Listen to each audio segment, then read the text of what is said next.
everyone. Time for chapter 2. I am reading this book with permission from Scholastic. Scholastic was so kind as to give everybody permission to read their books while all of this business was going on. For chapter number 2, if you're turning in, this is chapter number 2. There's some vocabulary I wanted to share. Missionary, and a missionary is a noun, one sent to spread religious faith among unbelievers or to engage in charitable work with religious support. Our other vocabulary word is exception. It's a noun and it's a case where the rule does not apply, and both of those words will come up in this chapter.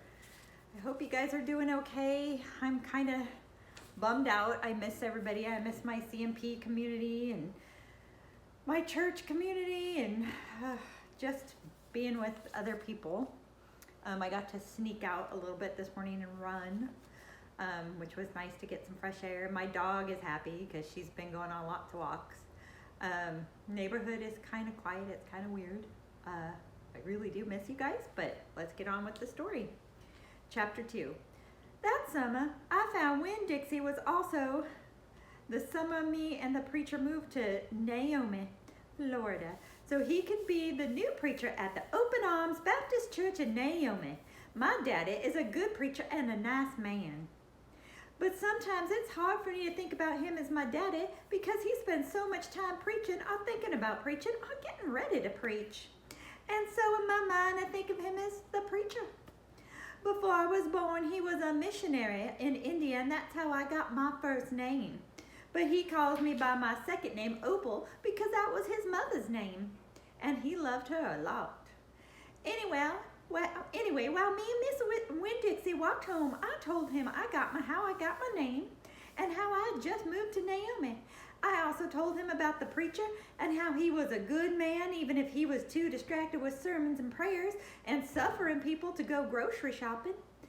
But you know what? I told Winn-Dixie, you are a suffering dog, so maybe he will take you right away.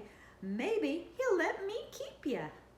Winn-Dixie looked at me and wagged his tail. He was kind of limping like something was wrong with one of his legs, and I have to admit, he stunk bad. He was an ugly dog, but I already loved him with all my heart. When I got to the Friendly Corners trailer park, I told Winn-Dixie that he had to behave right and be quiet because this was an all-adult trailer park, and the only reason why I got to live in it was because the preacher was the preacher and I was a good, quiet kid. I was that Friendly Corners trailer park manager Mr. Alfred called an exception. And I told Winn-Dixie that he had to act like an exception too. Specifically, I told him not to pick any fights with Mr. Alfred's cats or Mrs. Dateweiler's yappy Yorkie dog, Samuel. Winn-Dixie looked at me the whole while I was telling him everything. I swear he understood.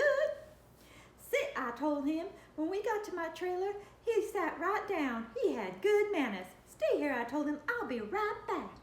The preacher was sitting in the living room working at his little fold-out table. He had papers spread out all around and he was rubbing his nose, which always meant he was thinking hard. Daddy, I said. He said back. Daddy, do you know how you always tell me that we should help those less fortunate than ourselves? He said. He rubbed his nose and looked around at all his papers. Well, I said, I found a less fortunate in the grocery store. Is that right? He said. Yes, sir, I told him. I stared at the preacher really hard. Sometimes he reminded me of a little turtle hiding inside of his chair, or his shell, and there thinking about things and not ever sticking his head out into the world. Daddy, I was wondering, could the less fortunate, could he stay with us for a while? Finally, the preacher looked up at me. Opal, he said, what are you talking about? I found a dog, I told him, and I want to keep him. No dogs, the preacher said. We've talked about this before. You don't need a dog. I know it, I said. I know I don't need a dog, but this dog needs me. Look, I said. I went to the trailer door and hollered, Winn-Dixie! Winn-Dixie's ears shot up in the air and he grinned and sneezed, and then he came limping up to the steps to the trailer and he put his head right into the preacher's lap, right on top of a pile of papers. The preacher looked at Winn-Dixie. At his ribs, his matted up fur, and places where he was bald. The preacher's nose wrinkled up, like I said. The dog smelled pretty bad. Winn-Dixie looked up at the preacher.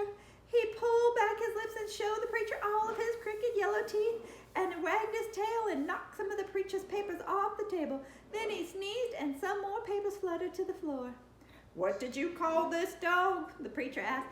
"Winn-Dixie," I whispered. I was afraid to say anything too loud. I could see that Winn-Dixie was having a good effect on the preacher. He was making him poke his head out of his shell.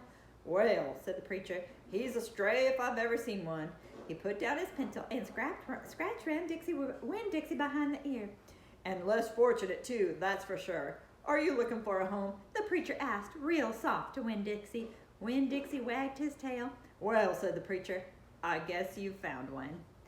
All right, that was chapter 2. Chapter 3 is tomorrow. Thank you, guys. Stay safe and healthy.